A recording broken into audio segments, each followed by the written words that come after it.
Scotland is a land known for its beauty, its history, and its secrets. Behind the quiet streets, the familiar faces, and the close-knit communities, there are cases that were never meant to fade into silence. Unsolved murders, names that still echo in police files, in newspaper headlines, and in the memories of families left behind. Each year, time moves forward, but for some, it stands completely still. No answers, no arrests, no justice. Tonight, we focus on one of those stories, a young life taken, a family still waiting, and a murderer who escaped justice.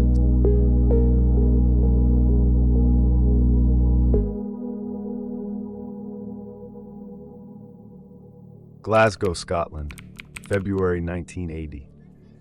A city shaped by industry, struggle, and families simply trying to get by. Inside one of its tower blocks, 13-year-old Tracy Main stayed home from school that morning. She said she felt unwell. It was ordinary. Children get sick. Life continued as normal. Her mother left for work. The flat fell quiet. Tracy was just a child, a schoolgirl, a daughter, someone with her entire life still ahead of her. The hours passed slowly inside that flat, time ticking forward, unaware of what was unfolding behind its walls. Somewhere between the routine of that day and the moment her mother would return home, a killer entered. When Tracy's mother came back later that afternoon, she sensed immediately that something was wrong. The door was not as it should have been. The silence inside felt heavy, uneasy. As she walked further into the flat, she made a discovery that would forever change her life. Tracy was lying on the living room sofa. She had been brutally attacked. She suffered 7 stab wounds to the chest. A hand had been held over her mouth to silence her cries. There were no signs of forced entry. There were no signs of sexual assault. Only violence. Sudden, savage, and merciless, carried out in the place where she should have been safest. News of the murder tore through the Gorbals. Neighbors were left in shock. Parents pulled their children closer. Fear spread through stairwells and corridors, through streets and homes. A child had been murdered in broad daylight, inside her own home. Police quickly flooded the area. Door-to-door inquiries followed. Every sound was questioned. Every movement was examined. But as the investigation began, one truth would quietly emerge beneath the surface of the chaos. This was not just the murder of a child. It was the beginning of a mystery that, decades later, remains unsolved. The flat was sealed off within hours. Police moved through the small rooms in silence, stepping carefully, documenting everything they could. But in 1980, forensic science was limited. There was no DNA profiling, no advanced trace analysis. What investigators relied on most were blood patterns, fingerprints, and witness accounts. And in Tracy Main's case, there was very little to work with. There were no obvious signs of forced entry, no smashed windows, no broken locks. To detectives, this suggested that Tracy may have known the person who entered the flat, or that she had opened the door willingly. But at 13 years old, sick and alone, she would have been vulnerable to anyone who knocked. The living room told the story of sudden violence. Tracy had been attacked where she lay. There was no sign of a prolonged struggle through the flat. The attack had been fast, personal, overwhelming. 7 stab wounds were inflicted to her chest, wounds that spoke of rage, panic, or desperation. A hand had been pressed firmly over her mouth, silencing her before neighbors could hear. Yet one detail confused investigators. Despite Tracy's clothing being disturbed, there was no evidence of sexual assault. This complicated the narrative. If the motive was not sexual, then what drove such brutal violence against a child? Neighbors were questioned immediately. People reported hearing nothing unusual. No screams, no raised voices. Nothing that stood out from the everyday noise of life inside the tower block. It was as if the murder had happened in total silence. The weapon used in the attack was never recovered. There were no clear fingerprints strong enough to lead to an arrest. And in the days that followed, despite intense police activity, the crime scene gave up very few answers. As the shock of Tracy's murder settled over the community, frustration quickly followed. A child had been killed in her own home, yet there was no clear trail. No witness, no suspect, just a flat full of questions and a family shattered beyond repair.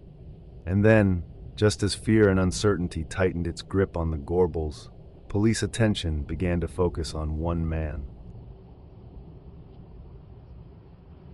In the days following Tracy Main's murder, the Gorbals became a place of tension and fear. Parents kept their children indoors. Doors were locked earlier than usual. The idea that a killer had walked freely through the building without being seen left the community unsettled and suspicious of everyone around them. Police worked under enormous pressure. A child had been murdered, and the demand for answers was immediate. Detectives canvassed the tower block repeatedly, knocking on doors, re-interviewing residents, replaying the same questions over and over again. Who had been in the building that day? Who had visited? Who had been seen leaving in a hurry? With no DNA and little physical evidence, the investigation leaned heavily on witness statements and routine inquiries. Every neighbor became both a potential witness and a potential suspect. Rumors moved faster than facts. Fear fed speculation, and speculation quickly turned into accusation. Then, not long into the investigation, police attention narrowed onto one man living within the block, a neighbor named Thomas Docherty.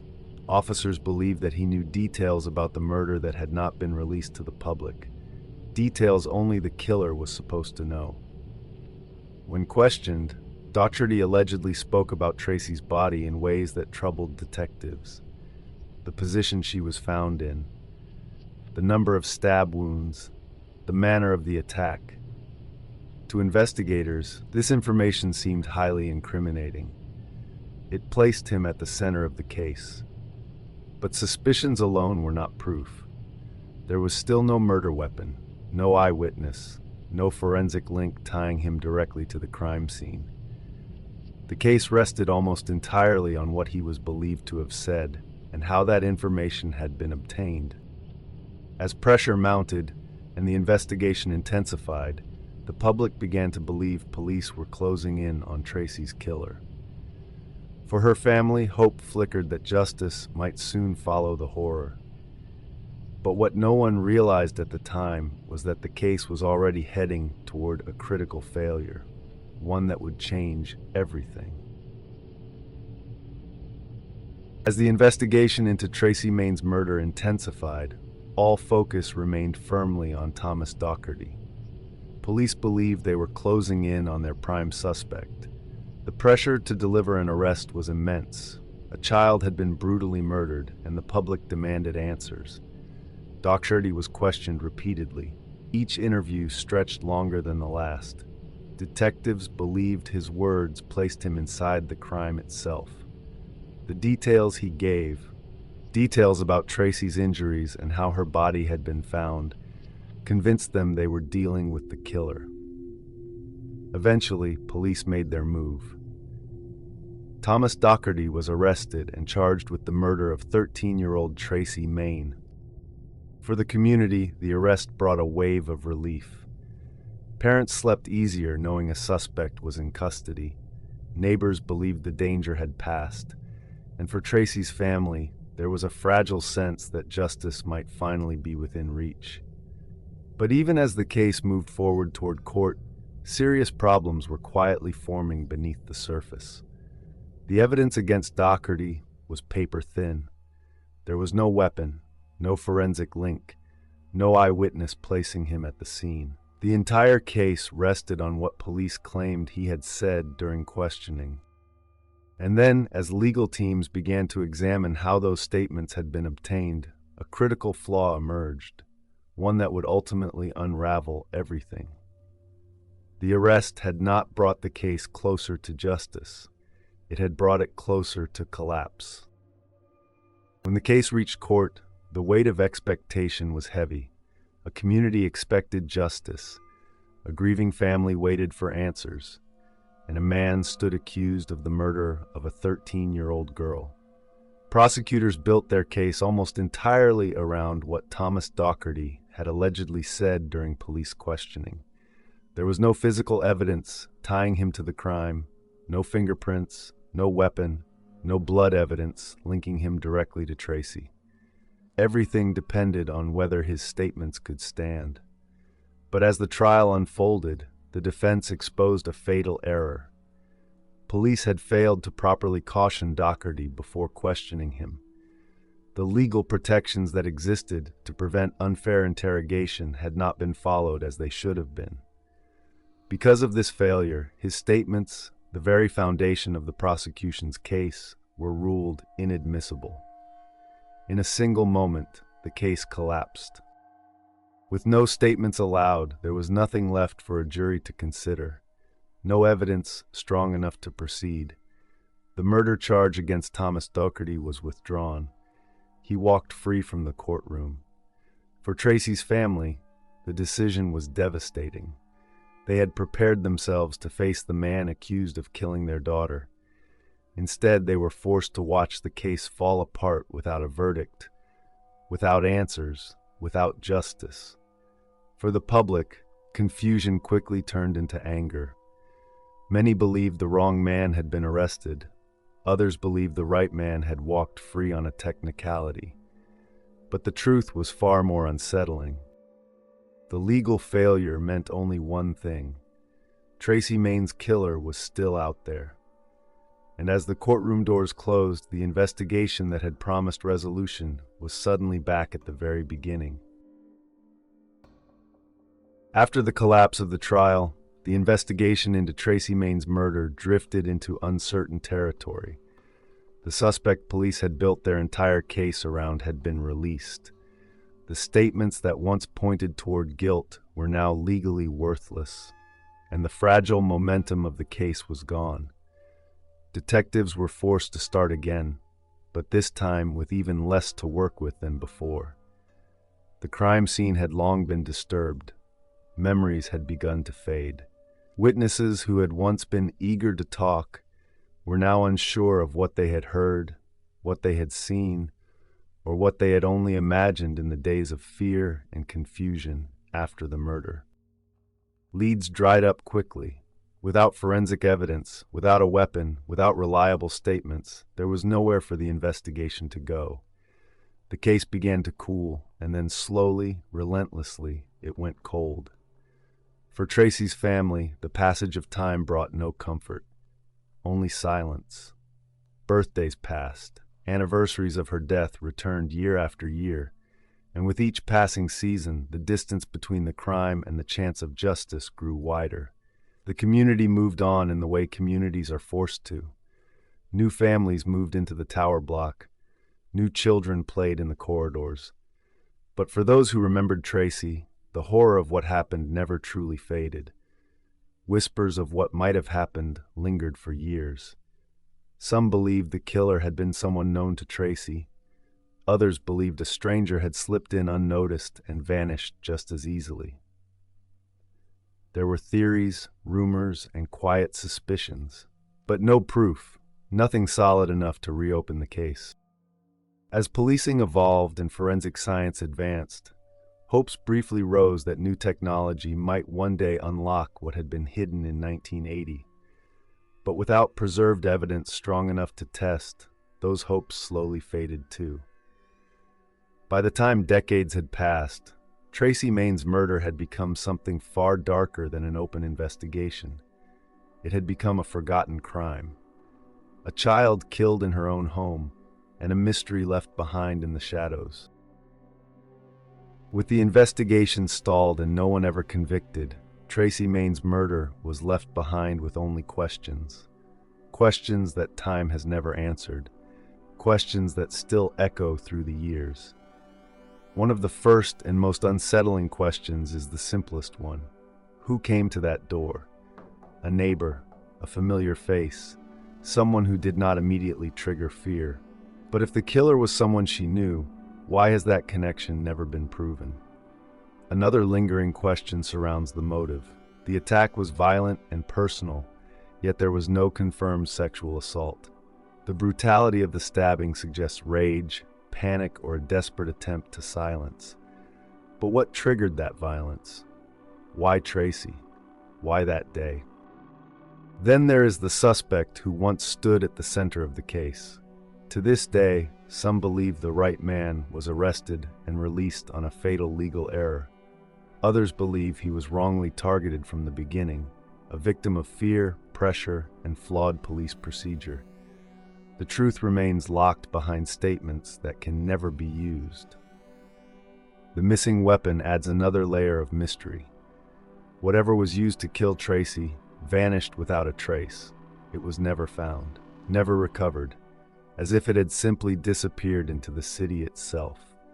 Time has also erased what little evidence once existed. Memories fade, witnesses move away, buildings are altered, new lives replace old ones. The physical world changes, but the unanswered questions remain frozen in place. Was the killer a stranger who took advantage of an unlocked moment, or someone who knew exactly where Tracy would be that day? Did the investigation miss something crucial in the first hours? Did a single mistake allow the truth to slip away forever? With every passing year, the possibility of clear answers grows weaker, but the questions do not die. They simply grow quieter and heavier. Because somewhere, hidden beneath decades of silence, is the truth of what happened inside that flat. And one question remains above all others. Why has no one ever been held responsible for the murder of a 13-year-old child? More than 4 decades have passed since Tracy Main was murdered inside her own home. The city around her has changed. The buildings, the streets, the faces, all different now. But time has not softened what happened. It has only buried it deeper. For Tracy's family, the years did not bring closure. They brought only distance from the truth. A daughter lost, a childhood stolen, and a lifetime of unanswered questions that no parent should ever be forced to carry. The case itself slipped quietly into the archives. Another file on a shelf, another name on a list of unsolved crimes. No arrests, no convictions, no final explanation of why a 13-year-old girl never made it to her 14th birthday. And yet, Tracy was more than a case number. She was a child who stayed home from school because she felt unwell. A daughter who never expected danger at her own front door. A young life taken in a moment of unimaginable violence. Somewhere, the truth still exists. Someone, somewhere, knows what really happened that day. Whether through fear, guilt, or silence, that knowledge has never reached the light. Unsolved cases do not simply fade away, they linger. Not only in police records, but in the minds of those left behind, in the questions that return every year, in the quiet thought that justice was never finished. Tracy Main never got to grow up, her family never got answers, and the city never got closure. Until the day her killer is named, her story remains unfinished. Not just a cold case, not just a tragedy of the past, but a reminder that justice delayed is still justice denied.